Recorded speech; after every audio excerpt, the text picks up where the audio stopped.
Okay, so got an update on the Korean-made Fender P-Bass Active. It's all done. I got it all together, dialed in, set up, all that fun stuff. So here, let's take a look. I got the pick guard in from Tony at pickguardian.com, and so that's all installed, and we got a few upgrades here. Let me show you what I got. So okay, here she is. Nice, shiny, new mirrored pick guard. It used to have that black one on it that was all warped and scuffed up, as well as got some new nice chrome knobs here, stack knob for the preamp. Installed a badass 2 bridge, my favorite bridge to use, so had to file that down, 3/4 inch spacing, and got that all dialed in as well.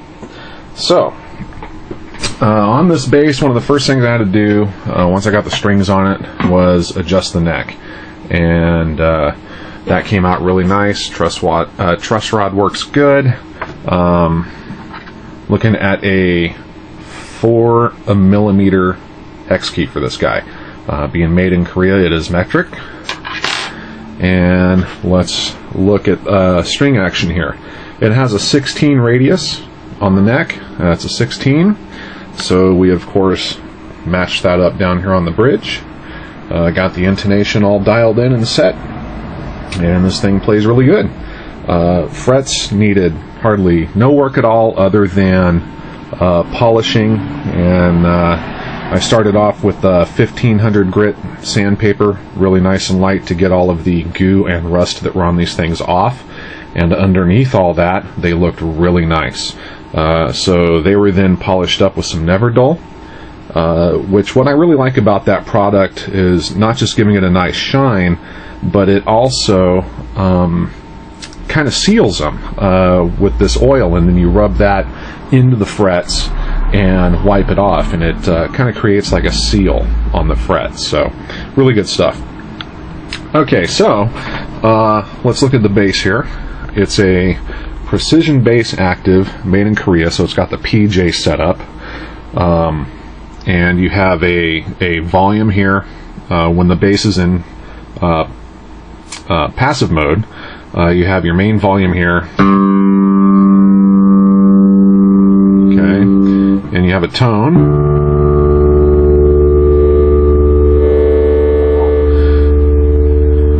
and I'm just playing through a little tiny amp that I have here in my office, so if it sounds bad, that's probably why.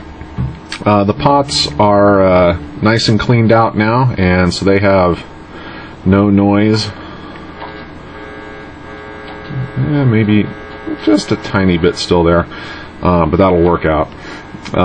And then you have the LED light here that when you engage the preamp and turn this bass into an active bass, this lights up, and that's your switch here to turn it on. It's a little mini toggle, and then you have your stack controls here for the preamp. So when you engage the preamp,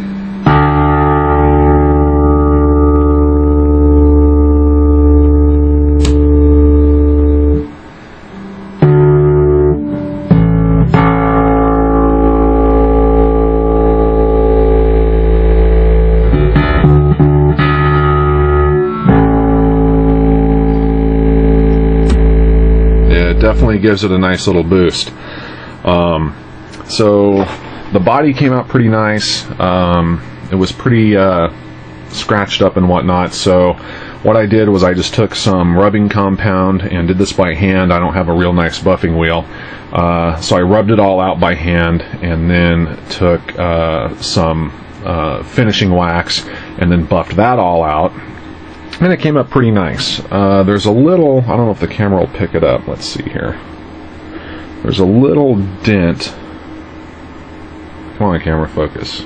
There it is. There's a little dent right there. The paint's not chipped or cracked or anything, but that's about the only major issue on the body, is that little dent there. So let's take a look at the back of this. I'll flip it over here. And this is the cavity here for the preamp.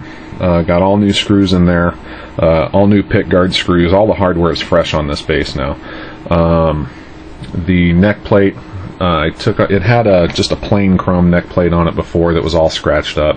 So now it's got a nice gasket, Fender F logo plate on it, new neck screws, and it's got Shaler tuners up here.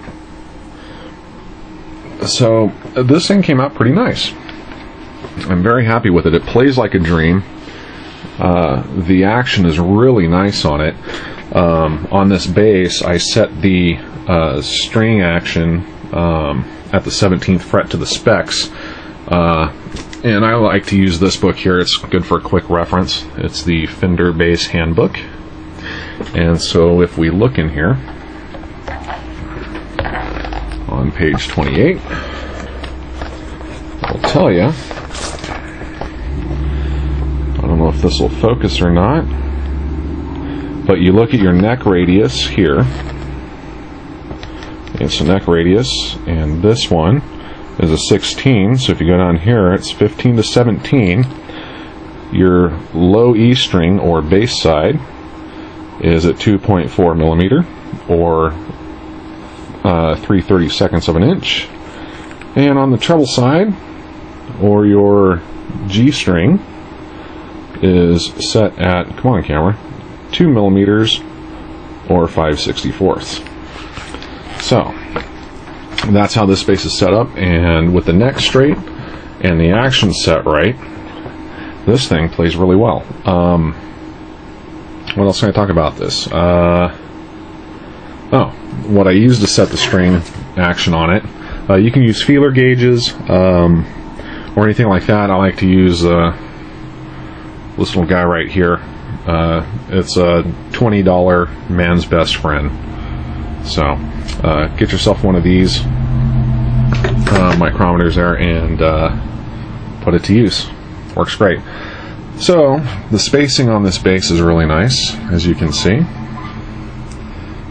and that's pretty much it. She's good to go.